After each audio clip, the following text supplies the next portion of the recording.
செய்தி ஆசீர்வதித்து தார். இயேசுவின் நாமத்தில் பிதாவே ஆமென். நாம் தேவனுடைய செய்தியினராய் நம்முடைய இருதயங்களை திருப்புவோம். செய்தியின் தலைப்பு என்னவென்றால், நீங்கள் கர்த்தரால் ஜெயம் பெறுவீர்கள். அல்லேலூயா. ஜெயம் கிடைக்கும். இந்த மாதத்தில் உங்களுக்கு ஆண்டவர் ஜெயத்தை தருவார். கடந்த காலங்களிலே அநேக காரியங்களிலே நீங்கள் தோல்வி அடைந்திருக்கலாம். வாழ்க்கையில் தோல்விகளே நாம் சிந்திக்கிறோம். வேலையில் ஒரு ஆசீர்வாதம் இல்லை, படிப்பில் பிள்ளைகளுக்கு ஒரு வெற்றி இல்லை, அவருடைய வாழ்க்கையிலே ஒரு வளர்ச்சி இல்லை, நாம் செய்கிற காரியங்களிலே தோல்விகளையே நாம் சந்திக்கிற பிள்ளைகளாக இருக்கிறோம். ஏனென்றால் நமக்கு விரோதமாய் சாத்தான் இருப்பதனாலே நமக்கு வெற்றி கிடைப்பது கஷ்டமாயிருக்கும். ஆனால் நம் இந்த மாதத்தில் நல்லா விசுவாசிப்போம், ஆண்டவர் ஜெயத்தை தருவார். அல்லேலூயா. அப்படி விசுவாசிக்கிறவர்கள் கர்த்தரை கர்த்தரை மகிமைப்படுத்துவார்.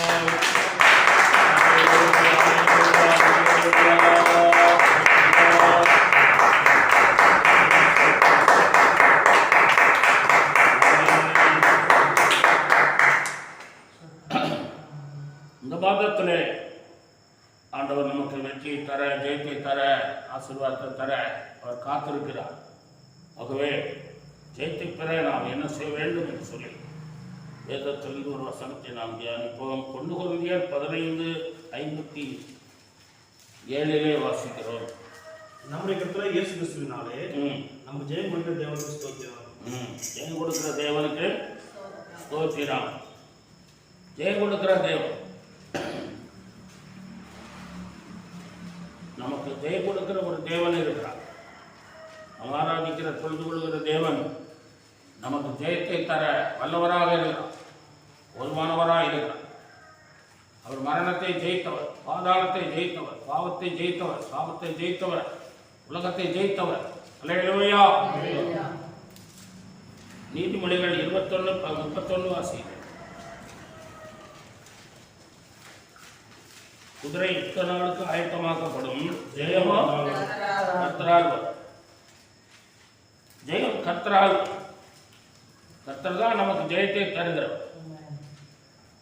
ஆகவே நாம் 1 கொரிந்தியர் 15:57 பார்த்தது போல ஜெயம் கொடுக்கிற தேவனுக்கு ஸ்தோத்திரம் என்று சொல்லி நாம் ஸ்தோத்திரங்களை செலுத்த செலுத்த செலுத்த நமக்கு வெற்றி கிடைத்து கொண்டே. அல்லேலூயா. ஸ்தோத்திரம் குறைந்து போகும்போது தான் நமக்கு தோல்விகள் ஏற்படுகிறதாய். இந்த மோசே தன்னுடைய கைகளை கீழே தாழ்த்தும் போது என்ன கிடைக்கிறது? தோல்வி உண்டாகும். அவன் கைகள் உயர்த்தும் போது வெற்றி கிடைக்கும். அது ஸ்தோத்திரத்திற்காக ஒரு அடையாளமாக இருக்கும். அது நம்முடைய வாழ்க்கையில நாம் விடாமல் ஸ்தோத்திரங்களை செலுத்தவே. வாழ்க்கையில் என்ன நடந்தாலும் அப்பாவை ஸ்தோத்திரம் பண்ணணும். அல்லேலூயா. ஸ்தோத்திரம் பண்ணணும். எந்த சூழ்நிலையிலும் ஸ்தோத்திரத்தை நாம் தவறவிடக்கூடாது. நம்முடைய வாழ்க்கையில் எல்லா காரியங்களிலும் ஜெயத்தை தருகிறவர் கர்த்தர் சொல்கிறோம். அதனால் ஜெயத்தை பெற்றுக்கொள்ள நம்ம அவராக இருக்கணும். நல்ல விசுவாசத்தோடு ஸ்தோத்திரங்களை ஆண்டவருக்கு செலுத்த வேண்டும். ஸ்தோத்திரத்தினாலே என்ன ஆசீர்வாதங்கள்லாம் யாரெல்லாம் ஜெயிக்கலாம், இதையெல்லாம் ஜெயிக்கலாம் என்று சொல்லி நம்ம பார்க்கிறோம். முதலாவதாக ஸ்தோத்திரத்தினாலே சத்துருக்களை ஜெயிக்கலாம். அல்லேலூயா. ஆதியாகமம் 14:20 நாம் வாசிக்கிறோம். உன் சத்துருக்களை உன் கையில் ஒப்பு கொடுத்த உன்னதமான தேவனுக்கு ஸ்தோத்திரம் என்று சொன்னான். இவனுக்கு ஆபிரகாம் எல்லாவற்றிலும் தசமபாகம் கொடுத்தான் என்று சொல்லி நாம் வாசிக்கிறோம். தேவனுடைய ஆசாரியனாகிய மெல்கிசேதேக் ஆபிரகாமுக்கு கிடைத்த பெரிய வெற்றிக்காக ஸ்தோத்திரம் பண்ணினார். அல்லேலூயா. அதேலா அவர் பெரிய ஒரு ஊழியக்காரனாக இருந்தும் ராஜாவாக இருக்கிறார். சாலேமின் ராஜாவாக இருக்கிறார், ஆசாரியனாக இருக்கிறார், ஒரு பெரிய மனிதர். ஆனாலும் அவர் என்ன செய்கிறார்? கர்த்தருக்கு ஸ்தோத்திரம் செலுத்துகிறார். அல்லேலூயா. ஆகவே கர்த்தருக்கு ஸ்தோத்திரம் சொல்ல நாம் மறக்கக்கூடாது. சத்துருக்களை ஜெயிக்கலாம் ஸ்தோத்திரத்தினால. ஆபிரகாமுடைய அண்ணன் மகனாகிய லோத்து குடும்பத்தை 5 ராஜாக்கள் வந்து என்ன செய்தாங்க, கொண்டு போயிட்டாங்க. யுத்தம் பண்ணி பிடிச்சிட்டு போயிட்டாங்க. இங்கே 4 ராஜாக்கள் இருந்தாங்க. இந்த 4 ராஜாக்கள் யுத்தம் பண்ணியும் முடியல. அவங்க 5 ராஜாக்கள் ஆனதுனால அடித்து பிடிச்சி கொண்டு போயிட்டாங்க. எல்லாத்தையும் தூக்கிட்டு போயிட்டாங்க. மனைவி பிள்ளைகள் குடும்பத்தோடு அள்ளிட்டு போயிட்டாங்க. அதை கேள்விப்பட்டு ஆபிரகாம் என்ன செய்தார், 318 பேரை அழைத்து கொண்டு போய் வெற்றி பெற்று வந்தார். அந்த ஜனங்களை எல்லாம் என்ன செய்தார், மீட்டு கொண்டு வந்தார். சோதோமின் ராஜாவையும் கொண்டு போயிட்டாங்க. சோதம் பட்டணத்து ராஜாவை தான் முதல்ல பிடிப்பாங்க. அவரை பிடிச்சா மற்றவங்கெல்லாம் முன்னாலே போயிருக்காங்க. அவன் பிடிச்சி கொண்டு போயிட்டாங்க. அப்போ விடுதலை பெற்று ஆபிரகாம் போய் எல்லாத்தையும் மீட்டு கொண்டு வரும்போது வழியில் மெல்கிசேதேக் இருக்கிறார். சாலேமர் அந்த தேசத்தை கடந்து வரும்போது சாலேமின் ராஜா மெல்கிசேதேக் என்ன பண்ணுறாரு, ஆசாரியனாக இருக்கிற மெல்கிசேதேக் அவர் பரிசுத்த ஆவியானவருக்கு ஒப்பாக இருக்கிறார். புதிய ஏற்பாட்டில் நம்ம படிக்கும்போது இருக்கும். இயேசுவுக்கு ஒப்பாகவும் இருக்காருன்னு சொல்லப்பட்டிருக்கோம். அப்படி அந்த திரியேக தேவனுக்கு ஒப்பாக அவர் இருக்கிறாருன்னு சொல்லப்பட்டிருக்கும். எபிரேயர்கள் வாசித்தார். ஆகவே அவர் வந்து பார்க்கிறார். பார்க்கும்போது இங்கே பெரிய ஒரு படம் என்ன செய்யுது, ஆபிரகாமும் அவனுடைய ஜனங்கள்லாம் அனுப்பிச்சாங்க. எல்லாம் வர்றாங்க, பார்க்குறாரு. இங்கேருந்து பார்க்குறாரு. பார்க்கும்போது ஆபிரகாம் தெரியுதுன்னு சொல்லிட்டு ஓடி போய் என்ன செய்கிறார், அவரை கூப்பிட்டு ஆசீர்வதிக்கிறார். அல்லேலூயா, ஆசீர்வதிக்கிறார். அப்பமும் திராட்சரசமும் உணவு கொடுக்கிறார். அல்லேலூயா. ஆமாம், வெற்றி பெற்ற பிள்ளைகளுக்கு திருவருந்து. அல்லேலூயா. வெற்றி பெற்ற பிள்ளை, சாத்தானை ஜெயித்தவர்கள், பாவத்தை ஜெயித்தவர்களுக்கு, சாபத்தை ஜெயித்தவர்கள், உலகத்தை ஜெயித்த விசுவாசிகளுக்கு என்ன உண்டு, திருவிருந்து கொடும். ஜெயிக்காதவர்களுக்கு கொடுக்கூடாது. அல்லேலூயா. ஆமாம். அப்புறம் வெற்றி பெற்று வந்தபோதே அவர் திருவிருந்து கொடுத்தார். ஆண்டவருக்கு ஸ்தோத்திரம் செலுத்தினார். அல்லேலூயா. அவர் எது ஸ்தோத்திரம் பண்ணாரு, உன் சத்துருக்களை உன் கையில் ஒப்பு கொடுத்த உன்னதமான தேவன் இருக்கிறார். அந்த தேவன் தான்ப்பா உனக்கு நன்மை செய்திருக்கிறார் என்று சொல்லி ஸ்தோத்திரம் பண்ணாராம். அல்லேலூயா. அப்போ நாமும் ஆண்டவருக்கு நம்மளுடைய சத்துருக்களை எல்லாம் ஜெயித்து நம்மை ஆசீர்வாதமாக நடத்தி வருகிறார். சத்துருக்களிலே நம்ம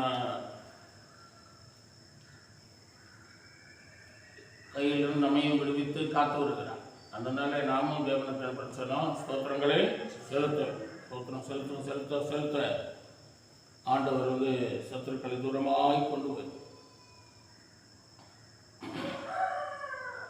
வெண்ணாடம் என்ற ஊரில் நான் ஊழியம் செய்யும்போது 4 பேர் என்னை அடிக்கிறதுக்காக வந்தான். வந்து இந்த ஊரில் என்னை இருக்கக்கூடாதுன்னு சொல்லி வரட்டினாங்க. ஊரில் இருக்கக்கூடாதுன்னு சொல்லி வரட்டினாங்க. அப்போ அது வந்து சண்டை போட்டுட்டு இருந்தாங்க. முன்னாடி வந்து இருந்து சொல்லிட்டு நான் சரி உள்ளே வாங்க உட்காருங்க அப்படின்னு உள்ளே வந்து உட்காருங்க அப்படின்னு சொன்னேன். அப்போ ஒரு சேர 2 தான் கிடக்கணும். ஆனால் அவங்க உட்காருங்க பிரதர், வாங்க உள்ளே வாங்க உட்காருங்க அப்படின்னு. அப்புறம் சொன்னேன், நாங்கள் உட்கார வரல, நாங்கள் இந்த ஊரை விட்டு விரட்டாக தான் வந்துருக்கோம் அப்படின்னு. சரி உட்காருங்க, உங்களுக்கு டீ வாங்கிட்டு வரேன் சாப்பிடுங்க அப்படின்னு சொன்னேன். அங்கே ஒருத்தன் பார்த்தான், கொஞ்சம் பார்த்தான், ஒரு விட்டு வழி விட்டாங்க. ஒரு வேலையா சொல்லுவான். அப்போ சத்துருக்களை துரத்துகிறவர் நம்முடைய ஆண்டவர். அல்லேலூயா. நாம் அன்பினாலே அவனை ஆதரிக்கும் போது அவன் என்ன செய்கிறான், ஆண்டவர் துரத்தி விடுகிறார். அல்லேலூயா. துரத்தி விடுவார். சத்துருக்களை நம்ம விட்டு துரத்துவார். ஏசாயா 41:12 வாசிக்கிறோம், உன்னோடு போராடினவர்களை தேடியும் அவங்க காணவே முடியாது. நிறைய பேர் ஊரில் என்னோட கூட போராடினவர் உண்டு. அதில் நான் முன்னால் பார்க்கவே இல்லை, இது காலங்களாக காணவே இல்லை. அவர் ஆண்டவர் அப்படி செய்வார், அந்த வசனத்தின்படியே செய்வார். அல்லேலூயா. அதுங்களை தட்டி கர்த்தரை மேம்படுத்துவோம். அல்லேலூயா, அல்லேலூயா, அல்லேலூயா.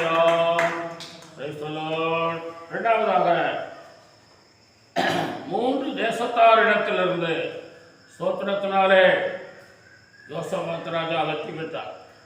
3 தேசத்தாரிடத்திலிருந்து ஸ்தோத்திரத்தினாலே வெற்றி. யோசபாத் ராஜா யூதாவை ஆட்சி செய்து வந்தபோது 3 தேசத்தின் ராஜாக்கள் திடீரென ஒரு இரவு வேளையில யுத்தத்துக்கு வந்துவிட்டார். இந்த யோசபாத் ராஜாவிட்ட ஆள் பலமும் இல்லை, எந்த ஒரு பலமும் இல்லை, அவன் அதற்கான ஆயத்தமும் செய்யலை. எல்லா ராஜாக்களும் யுத்தத்துக்கு என்ன செய்வாங்க, படைகளை ஆயத்தம் பண்ணி ரொம்ப வெளிப்பாக இருப்பாங்க.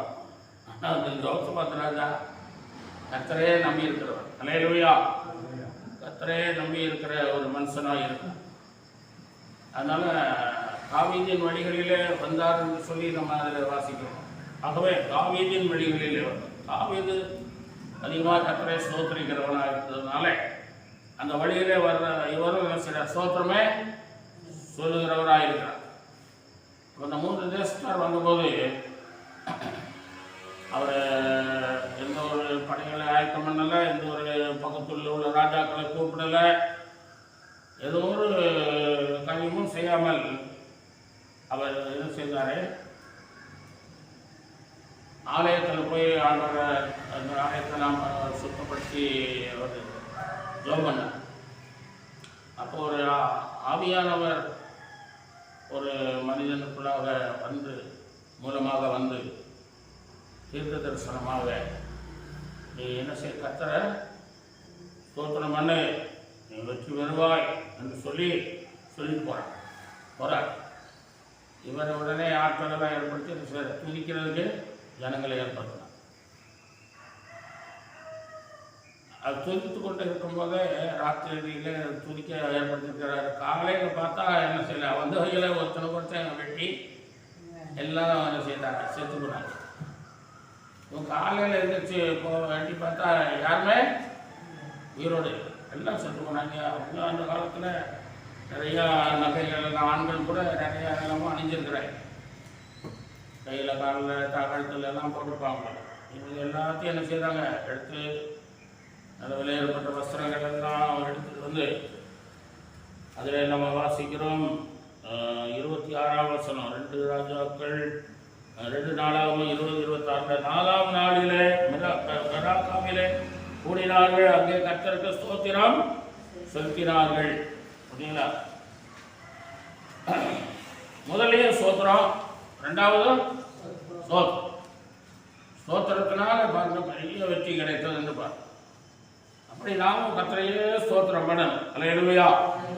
ஆமாம், அவங்க கர்த்தரை எப்படி கொடுத்தாங்க, கர்த்தர் நல்லவர், அவர் கிருபை என்னும் உள்ளது என்று ஸ்தோத்திரம் பண்ணார்.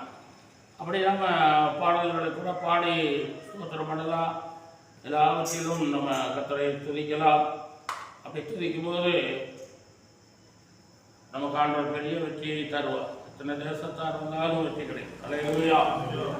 ஆமாம், ஆண்டவருடைய பிள்ளைகளுக்கு விரோதமாக இந்த உலகமே நம்பினாலும் ஆண்டவர் அவருடைய பிள்ளைகளை வெற்றியாய் நடத்துவார், ஜெயமாய் நடத்துவார். அல்லேலூயா. கைவிடாமல் நடத்துவார். நிறைய பேர் 2வது ஸ்தோத்திரம் சொல்ல மறந்துடுவாங்க இல்லையா? அதுதான் ஸ்தோத்திரம். அன்னைக்கு ராத்திரி கூட ஸ்தோத்திரம் சொல்லியாச்சு, வெற்றியை தந்துட்டாரு, ஸ்தோத்திரம் ஆண்டவர், ஆத்திரம் ஸ்தோத்திரம் ஆமென் அப்படின்னு முடிச்சுவாங்க. ஆனால் இந்த ஜனங்க பாருங்க, அவரை எல்லாம் கூடி கர்த்தரை என்ன செய்கிறாங்க, ஸ்தோத்திரம். அல்லேலூயா. எவ்வளோ நேரம் சேர்த்துனான்னு தெரியல, அதிக நேரங்கள் ஆண்டவரை துதிச்சிருப்பாங்க. ஏனென்றால் 3 தேசத்தால் பயங்கரமான ஜனங்கள், அவங்களிடத்து விடுதலை கிடைச்சதுக்காக சாதாரணமான ஸ்தோத்திரங்கள் சொல்லியிருக்க மாட்டாங்க. நல்லா துதிச்சு ஆடி பாடி கம்பீரமாக ஸ்தோத்திரம் பண்ணியிருப்பாங்க. அல்லேலூயா. நாம் ஒரு வசனத்தில் கர்த்தரை துதிக்கும் சத்தத்தை கேட்க பண்ணுங்கள் அப்படின்னு ஒரு வசனத்தில் இருக்கு. துதிக்கிற சத்தத்தை கேட்கப்படும்.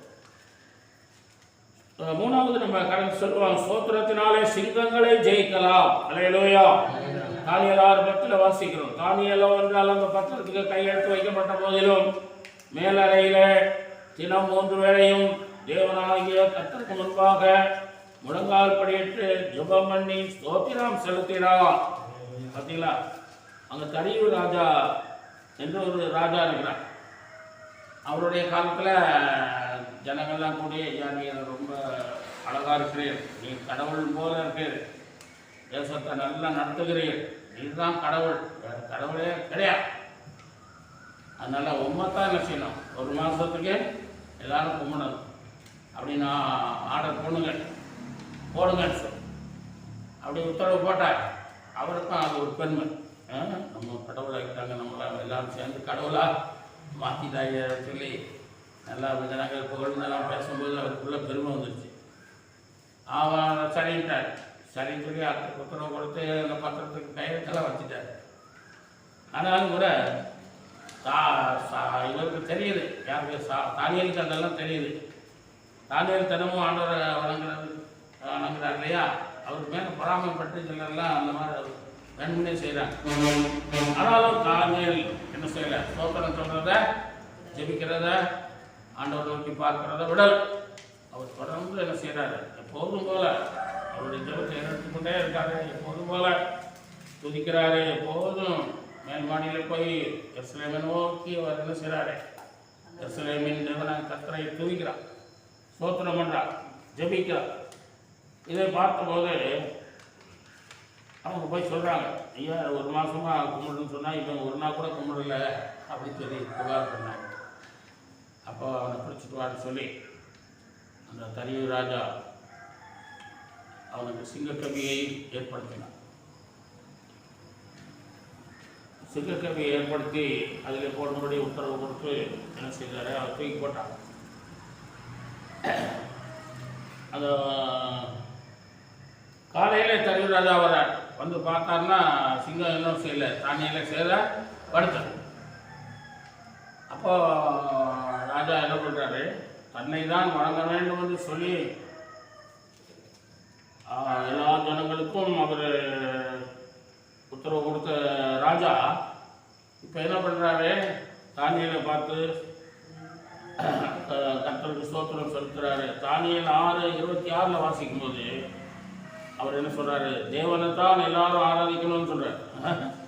தன்னை வணங்கணும்னு சொன்னவர் இப்போ என்ன செஞ்சிட்டாரு, இப்போ மாற்றிட்டாரு, ஒரு நாள் இரவுலேயே மாற்றிட்டார். என் ராஜ்யத்தின் ஆளுகைக்குள் எங்கும் உள்ளவர்கள் யாவரும் தானியலின் தேவனுக்கு முன்பாக நடுங்கி பயப்பட வேண்டும் என்று என்னாலே தீர்மானிக்கப்படுகிறது. அவர் ஜீவனுள்ள தேவன், ஜீவனுள்ள தேவன், அவர் என்றென்றைக்கும் நிலைத்து இருக்கிறவர், அவருடைய ராஜ்யம் அழியாது, அவருடைய கர்த்தத்துவம் முடிவு பரியந்தமும் நிற்கும். அல்லேலூயா. இப்படி சொல்றாரு பார்க்குறேன். அவர் தான் தன்னை வணங்க சொன்னார். அவரே இப்போ என்னை வணங்காதீங்க, நான் ஒரு சாதாரண மனுஷன்தான், தேவன் இருக்கிறார், தானியலின் தேவன் ஜீவிக்கிறார் சொல்லி அவரை பற்றி உயர்த்தி சொல்லுகிறார். அல்லேலூயா. அவர் எழுதி எல்லா நாடுகளுக்கும் அனுப்புகிறார் இல்லைங்களா. அப்படி நம்ம ஆண்டவரை துதிக்க துதிக்க துதிக்க நம்முடைய தேசத்திலும் ஒரு பெரிய மாறுதல் வரும். அல்லேலூயா. இந்தியாவை கர்த்தர் ரட்சிப்பார். அல்லேலூயா.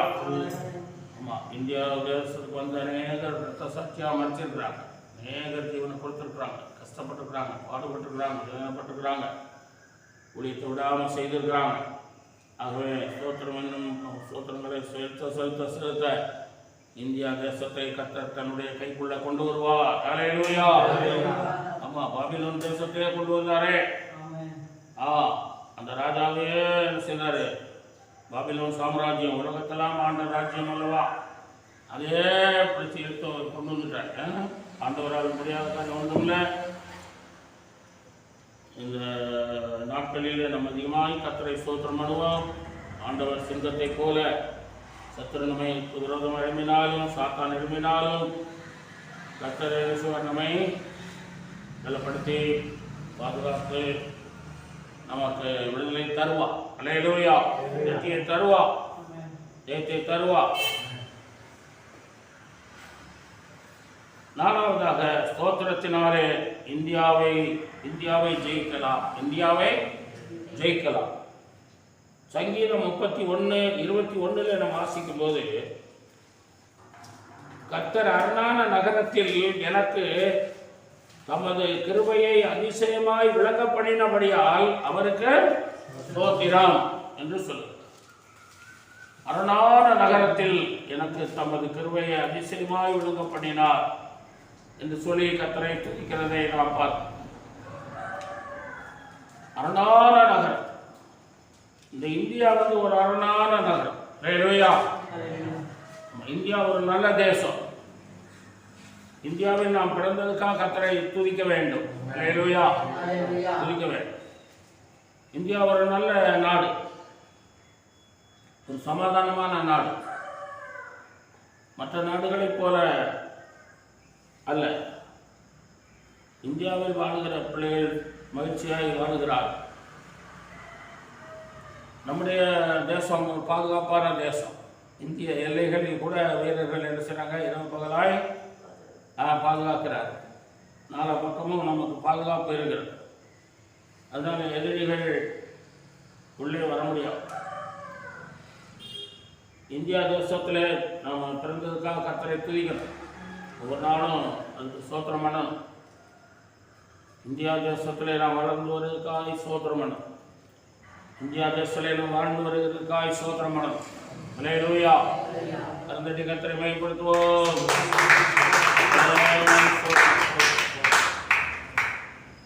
இந்தியா வந்து அதிக வியாதிகள் இல்லாத ஒரு நாடு. இந்தியாவில் அதிகமான வியாதிகள் இல்லை. இந்தியாவில் அதிகமாக வெயில் இருப்பதனால வெயில்னால சில கஷ்டங்கள் வந்தாலும் கூட பெரிய வியாதிகள் இருக்காது. வெயில் வந்து நல்லது, வியாதிகளை சுட்டரிக்கக்கூடிய. ஹல்லேலூயா. சுட்டரிக்க. உஷ்ணத்தினால பெரிய வியாதிகள்லாம் வராது. இந்த கோழி எல்லாம் பாருங்கள், அது நம்ம பள்ளி பள்ளியை சாப்பிட்டோம். நம்ம சாப்பிட்டோம்னா நம்ம அது விழுந்துட்டாலே அது அந்த விஷம் ஏறி ஆகாரமெல்லாம் கட்டி போயிருக்கு. ஆனால் கோழி சாப்பிட்டு பார்த்தீங்களா, பூரான சாப்பிட்றோம். பாம்பை கூட சொன்னீங்கன்னா பாம்புகளை விழுங்கிடும். அது ஒன்றும் செய்கிறது இல்லை. ஏன்னா அந்த உடம்புல அவ்வளோ உஷ்ணம் இருக்குது. கோழி உடம்புல என்ன இருக்குது, இவ்வளோ உஷ்ணம் இருக்குது. அதனால் அது அந்த விஷம் அந்த மேற்கொள்ள. அதுபோல் இந்திய நாடு உஷ்ணமான தேசமாக இருந்தாலும் வியாதிகள் அதிகமாக இல்லாமல் ஆண்டவர் வியாதிகள் எல்லாம் சுட்டரிப்பார். ஹல்லேலூயா. வியாதிகள் குறைவு. இந்தியா ஒரு நல்ல தேசம், அரணான நகர். ஹல்லேலூயா. காஷ்மீர் முதல் கன்னியாகுமரி வரை செழிப்பான ஒரு தேசமாக இருக்கிறது.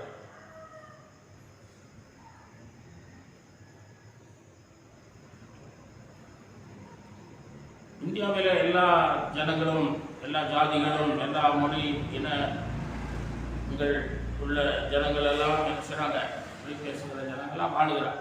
ஒற்றுமையாக வாழ்கிறார். ஹல்லேலூயா. ஒற்றுமையாக வாழுகிற ஒரு தேசம். இந்தியா தேசம் போல மற்ற நாடுகள்லாம் ஒற்றுமையாக இல்லை. இந்தியா தேசத்தில் ஒற்றுமையான ஒரு நாடு, ஒற்றுமையாக வாழ்கிற ஒரு நாடு. இந்திய ஜனங்கள் கடவுளை அதிகமாக தேடுகிறவர்கள். கடவுளை அதிகமாக தேடுறாங்களா இல்லையா? கடவுள்னு தெரியாமல் கூட அவங்க என்ன செய்கிறாங்க, கண்மூடித்தனமாக நம்பி வணங்குறாங்க, அலைகிறாங்க, தெரிகிறாங்க, எவ்வளோ கஷ்டப்படுறாங்க. இந்த வெயில் நேரத்தில் கூட அவங்க சாமி கும்பிட்றது பார்த்தீங்கன்னா அவ்வளோ தூரம் தீவிரமாக ஒரு இந்திய மக்கள் வஸ்திரங்களை நன்றாக உடுத்துகிறார்கள். ஹல்லேலூயா. வெளிநாடுகளும் போனால் வஸ்திரங்கள்லாம் சரியாக ஊட்ட மாட்டாங்க. ஆமாம். அதில் சென்னையில் ஒரு பாஸ்டர் வெளிநாடு போயிட்டு வந்துட்டு சொன்னார், ஆண்டோடைய வருகையில் இந்திய மக்கள் தான் முதலில் போவார்கள். நான் வெளிநாடுகளில் போய் பார்த்தேன், அவர் சரியான வஸ்திரமே இல்லை அப்படின்னு சொல்லி அதுவே இந்திய மக்கள் நல்ல மானத்தை காக்கிறவர்கள். ஹல்லேலூயா. ஆமாம். ஒரு இந்தியாவில் ஒரு பெண்ணை பாம்பே கடத்தி கொண்டு போயிட்டாங்க. கொண்டு போய் விபச்சாரத்தில் ஈடுபடுத்தினாங்க. ஆனால் அவள் அதில் தன்னை ஒப்பு கொடுக்காம எல்லாரும் அடித்து உதச்சி காலி பண்ணி அப்புறம் அவளை விடுவிச்சு வெளியே கொண்டு வந்துட்டாங்க. அரசாங்கத்துக்கு கொண்டு வந்து அவளுக்கு பரிசெல்லாம் கொடுத்தாங்க. கோயம்புத்தூர் கரை பரிசெல்லாம் கொடுத்தாங்க. இந்திய பெண் எப்படி இருக்கிறார்? சுத்தமான அல்லேலூயா. இந்திய பெண்கள் மானத்தை காக்கிறவர். அல்லேலூயா. சுத்தமான பிள்ளைகள் என்று சொல்லி பரிசு கொடுத்தார். அதுபோல இந்திய தேசத்தில் உள்ள பிள்ளைகள் மரியாதையோடு வாழ்கிறவர்கள். அல்லேலூயா. மான மரியாதையோடு வாழ்வார். இந்திய தேசத்தில் ஆண்டவர் நம்மை என்ன செய்தார்? பிறக்க வைத்தார். அல்லேலூயா. ஆமாம், இந்திய தேசத்தில் நம்மை பிறக்க வைத்து வாழ வைத்து நம்மை ரட்சித்து நம்மை ஆசீர்வதித்து இந்த நாள் வரைக்கும் நம்மை நடத்தி வந்திருக்கிறார். அல்லேலூயா. ஆமாம். ஆகவே இந்திய தேசம் ஒரு நல்ல தேசம். அதற்காக நாம் கர்த்தரை ஸ்தோத்திரம் பண்ண வேண்டும். அல்லேலூயா. நம்மையும் நம்முடைய குடும்பங்களையும் ஆதரித்து வரும் தேவனை, இந்தியாவில் வைத்து ஆதரிக்கிற தேவனை ஸ்தோத்திரம் பண்ண வேண்டும்.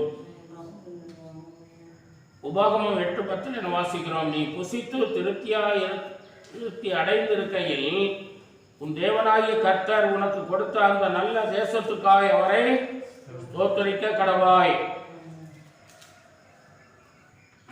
நல்ல தேசத்துக்காய் ஸ்தோத்திரம். ஒரு பாட்டு கூட படிப்பாங்க. பாருக்குள்ளே நல்ல நாடு எங்கள் பாரத நாடு என்று சொல்லி, இந்த பாரத நாடு, இந்தியா நாடு ஒரு நல்ல தேசம். இந்த நல்ல தேசத்தை ஆண்டவர் நமக்கு தந்ததுக்காக என்ன செய்யணுமா? ஸ்தோத்திரம் பண்ண வேண்டும். அல்லேலூயா. ஆமாம், இந்த இந்திய தேசத்தை குறித்து நம்ம வேதத்திலையும் 2 இடத்துல சொல்லப்பட்டிருக்கிறது. இந்திய தேசத்துக்கு ஆண்டவர் தன்னுடைய சீசனை கூட என்ன செய்தார்? அனுப்பினார். நிறைய ஊழியர்களை வெளிநாடுகளிலிருந்து அனுப்பியிருக்கிறார். ஆமாம், அவர்கள் ஜீவனை கூட கொடுத்திருக்கிறார்கள். ஆகவே இந்தியாவை ஆண்டவர் அதிகமாக நேசிக்கிறார். அல்லேலூயா. ஆகவே சாப்பிட்டு நாம் திருப்தி அடைந்திருக்கையில் என்று சொல்லப்பட்டிருக்கிறது. நாம் திருப்தியாக சாப்பிட்டு முடிந்தவுடன் இந்தியாவுக்காக நன்றி சொல்லணும். அல்லேலூயா. இந்தியாவுக்காக, நல்ல தேசத்துக்காக நன்றி சொல்லணும். அதை நம்ம மறந்துடுறோம். நம்ம விவசாயிகள் இல்லாமல் நம்ம சாப்பிட முடியாது. அதனால் விவசாயிகளுக்காக ஸ்தோத்திரம் பண்ணணும். அல்லேலூயா. ஆகாரம் கிடைக்காமல் இந்தியாவிலையும் நிறைய பேர் கஷ்டப்படுவது இருக்கிறார். அவர்களை நினைத்து நாம் ஸ்தோத்திரம் பண்ணணும். அல்லேலூயா. ஸ்தோத்திரம் பண்ணி ஆண்டவர் எல்லாருக்கும் நல்ல ஆகாரங்களை தரும்படி நாம் வேண்டிக் கொள்ள வேண்டும் சொல்லி நாம் பார்க்கிறோம். 4 காரியங்கள் பார்த்துக்கிறோம். இதுக்காகலாம் கர்த்தரை ஸ்தோத்திரம் பண்ணணும். சத்துருக்களிடமிருந்து கர்த்தர் விடுதலை தர ஸ்தோத்திரிக்கணும். ஸ்தோத்திரத்தினால விடுதலை கிடைக்கும். ஸ்தோத்திரத்தினால சிங்கங்களை ஜெயிக்கலாம். ஸ்தோத்திரத்தினால எத்தனை தேசத்தார் வந்தாலும் நமக்கு வெற்றியை கர்த்தர் தருவார். ஸ்தோத்திரத்தினாலே இந்தியாவை ஜெயிக்கலாம். அல்லேலூயா.